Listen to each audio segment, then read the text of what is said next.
Hey there everybody, Kevin here once again from the My Song of the Day Rock 2000 to Today YouTube channel, and today we are going to be doing an album review on Taking Back Sunday's 20th anniversary album called 20. So normally for these reviews, we go through each song in depth and then give the album a rating on 0 to 10, 0 being the worst, 10 being the best.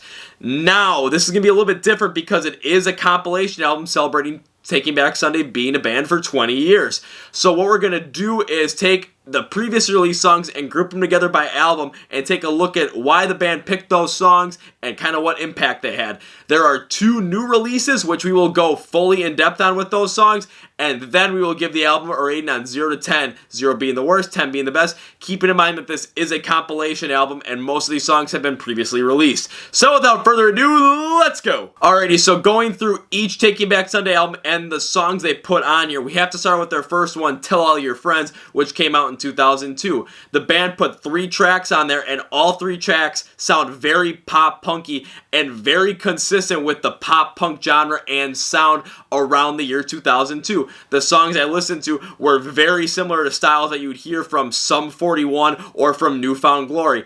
In all honesty, all 3 selections sounded like they could easily fit on a Tony Hawk's Pro Skater soundtrack. Now don't get me wrong, these songs are good songs. Looking at songs like Your Soul Last Summer and Timberwolves in New Jersey, those are good songs. I'm glad they put them on there, but they just don't put out everything that Taking Back Sunday was around this time. Of course, the leading song on the album is Cute Without the E, which is the song that put Taking Back Sunday on the map off of their first album. So looking at it, that was the perfect selection. The other 2 were great selections to complement it, so I think they did well here picking those 3 songs from Tell All Your Friends. Taking Back Sunday then selected 3 songs from Where You Want to Be from their album they released in 2004. The first song they picked was A Decade Under the Influence, which I'm glad they put on there. It was very pop punky, very similar to the pop punk sound, flow, guitar riffs, everything you'd hear from a 2004 pop punk song. If you want a consistent example of this, think All American Rejects at this time. Now, the difference between A Decade Under the Influence and other songs is this one has a harsher vocal tone to it, which shows that Taking Back Sunday could go in a wider variety, which I really liked. The other 2, Self Phasers to Sun and 180 by Summer, were very upbeat, very pop punky, very similar to the time. If you want to think about that, I thought these songs could perfectly go on the Eurotrip soundtrack along with Cauterize, the band, not the song or whatever, but that's just my take. It was very consistent with what 2004 had, and it was a good 3 selections. Continuing on, we're going to go to Louder now, Taking Back Sunday's release from the year 2006. They picked 4 songs off of this album. We're going to go through them. Now, the sound of this album was a lot different than the previous 2. They went more with that emo sound from 2005 and 2006 than they did with the pop punk sound. If you want similar examples of what Taking Back Sunday did with other bands, I'm thinking 30 Seconds to Mars with The Kill. I'm thinking AFI with Miss Murder, which was all over Guitar Hero around this time. And also, because it's the same year My Chemical Romance released The Black Parade, it fits very well in there, and their songs reflected as much. We have Liar, which has a great pop punk sound, but it's also emo as well, and the lyrics are a little bit more emotionally driven. We're going to go to other songs such as What It Feels Like to Be a Ghost and My Blue Heaven. They're the very same, much more upbeat, but they have those more emotionally charged lyrics. Lastly, probably the most popular Taking Back Sunday song is on this album with Make Damn Sure, and that is a fantastic selection because it really goes away from that pop punk sound that all the other songs had and went full emo, which showed that Taking Back Sunday could go in a much wider variety of music. I loved the move. Looking back at it, this was the song you definitely had to put on there along with Cute Without the E. So they made great selections here, and you can see the band kind of slowly evolving with the times and into more of what was going on in that scene from 2002 to 2004 to 2006, and it seemed like it was going to continue with that trajectory. Let's keep it rolling with Never Again, the band's 2009 release. They picked 2 songs off of this album. I was a little concerned because they never picked 2 songs up until this point, so I wanted to see why, and I clearly saw why because the styles between the first and the second song were completely contrasted. Let's start out with Sink Into Me, which is a much faster paced song. It's less emo, less pop punky, and more rock sounding, and I really do like it. It sounds very similar to what Sleeping with Sirens did 2 years later on their Let's Cheers This album. Think If You Can't Hang, think Do It Now you remember it later. Now, I'm not saying Taking Back Sunday or Sleeping with Sirens copied off each other with anything with their sound. I'm just, again, using it as an example to show exactly what happened and why this is similar to each other. I do like this song. I've been listening to it a lot over the past couple of days. It is fun to listen to, and it brings back a lot of good memories. Now when we go to Everything Must Go, it is the complete contrast of this. It is very ballady. It's like a pop-punk ballad, and I'm not the biggest fan of it because you have those more emotionally charged lyrics. It's just slow. Not the biggest fan of it, but then again, that's just me, not really knocking the song. However, I can see why they only picked 2 songs off of this album because it was a complete contrast. It seemed like the band was going to start venturing off and doing more styles instead of just sticking to one style per album. But I think they made a great selection with Sink Into Me. Everything Must Go. Not the surest on that one. Maybe they could have left that one out. Let's go back to Taking Back Sunday's self-titled album. They put 2 songs off of that album onto this record, and I was a little concerned by it, so then I listened to the song, listened to the album, and I could see why. If you're looking for a similar sound of what they did, let's jump into Mayday Parade, because around the same time, Mayday Parade released a self-titled album that had a very similar sound if you listen to Mayday Parade's song Stay. Now, when I listened to Faith When I Let You Down, it was very dark and deep and emotionally driven. The melodies had a more depressing tone to them, and I was a little thrown off by it. Same thing with Call Me in the Morning. It was very dark and dingy and had this depressing feeling to it. It kind of started to bring back some old thoughts and old feelings of depression that I had, later on after these songs came out, but it brought back kind of those memories, and I thought, this is interesting. This is definitely not something I was expecting, and when it comes to putting these songs on, I'm not sure why they necessarily did it, but then again, when you're picking songs off of your albums to put on a compilation album, you're going to have to pick one from each album, and they picked 2 here. They've been picking consistently with at least 2 from each album, so I kind of get it, but it just kind of broke up this album a little bit for me on 20. Continuing on, Taking Back Sunday took another 2 songs off of Happiness Is, their 2014 release, and these ones I was really thrown back by, especially Flicker Fade, because this one sounded more like an alt-rock sound, which I was not expecting from Taking Back Sunday, given what they've previously done when I've seen their pop-punk style from 2002, 2004, when I've seen their emo style that came in 2006, the mixture of the 2 in 2009, and the sad boy music from 2011. It really threw me off that they went more alternative. I don't think they necessarily did the best job on it. However, again, that's just me. If we listen to Better Homes and Gardens, this one I actually really liked because I thought they took a more mellow version of Make Damn Sure and brought back that little more emo-centric music from Louder Now.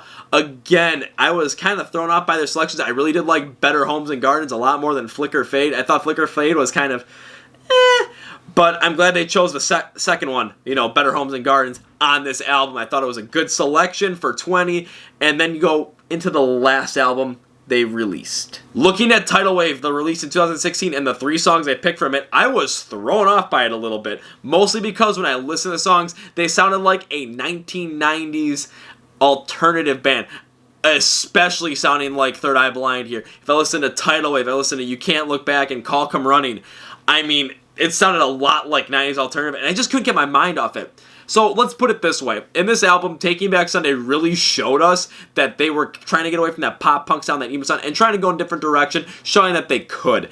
And when there comes to the pop-punk sound, let's just say they moved along like we know they did. So we just gave our tiny synopsis of every single song and all the albums that came off of previously, but Taking Back Sunday on 20 does give us 2 new releases, so of course we're going to have to go in and talk about them, so let's go. So the first new song they put on there was their single off the album, which was All Ready to Go. Now this one was a very consistent style and very consistent sound to what they would have done on their self-titled album in 2011, so I thought I gotta think of it in that light, kind of that more sad boy music light, and I think it really hits the mark here. If you're listening to the instrumentation and the melodies, those beats that they have, just with the bass drum, the guitars, everything, it's kind of slower than what you'd expect from Taking Back Sunday. However, it's very impactful. The lyrics are emotionally driven and you can really feel them. Honestly, that sad boy music kind of brought back, again, some depression that I had back in the day. But again, that's where the sad boy sound is actually going to be warranted. I did kind of like the song. I wasn't the biggest fan of it just because it didn't sound the way I expected it to, but I can't really knock it for that. It is a pretty decent song, so I'll give it a okay, you know, I'm not going to listen all the time, but I do think it's a good song for you guys to check out. Now, the second and last song that they newly released on 20 was called A Song for Dan, and let me tell you this, guys, I did not like this song one bit. I did not really care a lot for the emo ballad, pop-punk ballad style. It did not fit at the end of the album. I do not think it was warranted. It really brought down the album as a whole. Giving a positive note to it, the piano riff at the beginning is really good, and it kind of gives you that emotionally driven sound, but the rest of the instrumentation is not the best. The lyrical content we'll go into right after this, but if they were going to try and make the song a little bit better, in my opinion, they should have followed some kind of melody and sound style like Beautiful by 10 Years. It really would have done a lot better. Now, if I'm going to go into the lyrical content, oh boy, I think they were kind of taking a shot at Eddie Reyes, the former guitarist for Taking Back Sunday here, who's fighting alcoholism, because they were saying stuff, let's take a look-see. They were saying stuff like, too far gone to know where to go, you're not coming home, too late to say goodbye. I know I broke that up, but are they kind of taking a shot at him saying, you know, you left the band just to try and help yourself, to not come back and we're not going to accept you back? I hope that's not the case. I hope this is kind of a we miss you thing, but again, putting at the end of the album and a new song, it leaves a sour taste in my mouth, guys. It really does. Alrighty, now time for my rating on the album 20, and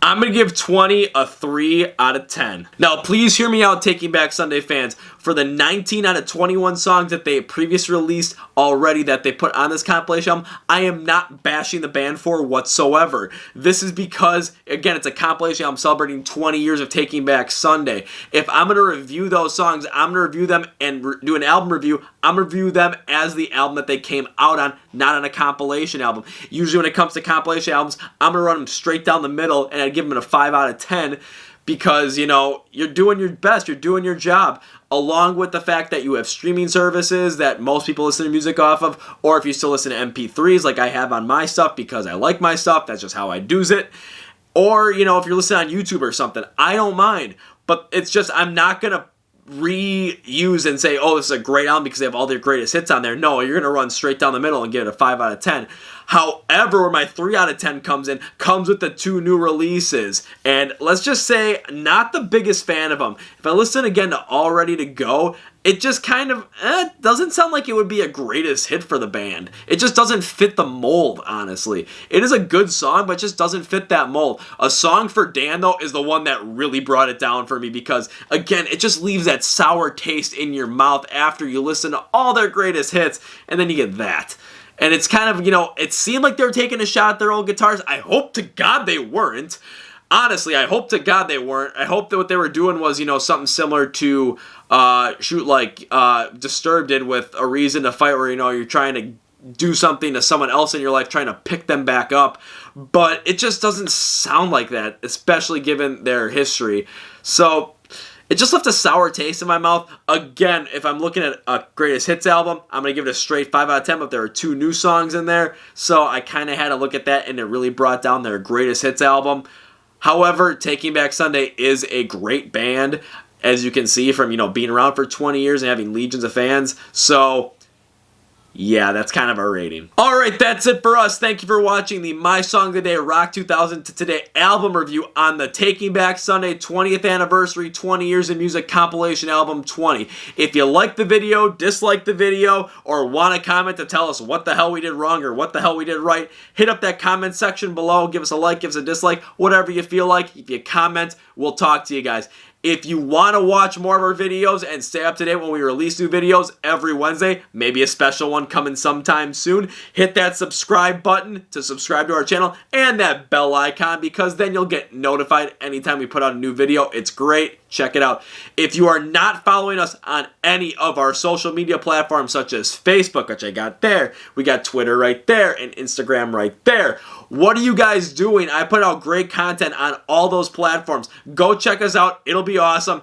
Trust me, you're going to like it. Lastly, and most importantly, if you have an Amazon Echo, Amazon Alexa, and you are not subscribed to the My Song of the Day Rock 2000 to Today Alexa skill, my God, what are you doing? I put out a new song every single day on that skill. So all you have to do is, if you're on your phone, click the link in the description below. I have links for everything in the description below, but click the Amazon Alexa skill link in the description below, and you will go on your phone. It'll open up the app, and you can enable a skill there. Or you can tell, hey Alexa, enable My Song of the Day Rock 2000 and Today Alexa skill, and it will be added to your skill set. And then all you have to do is say, Alexa, play My Song of the Day. You'll get a little intro from me, about 5, 4, 6 seconds-ish, and then you'll hear the song in its entirety, and that's it. You can listen to it as many times as you want that day, and the next day I'll get you a new song. Please help me out here, guys. That's kind of my baby, so please, I'd love for you guys to check that out. And that's going to be it for me. This is Kevin from the My Song of the Day Rock 2000 to Today YouTube channel, and of course I'm going to end with a see ya!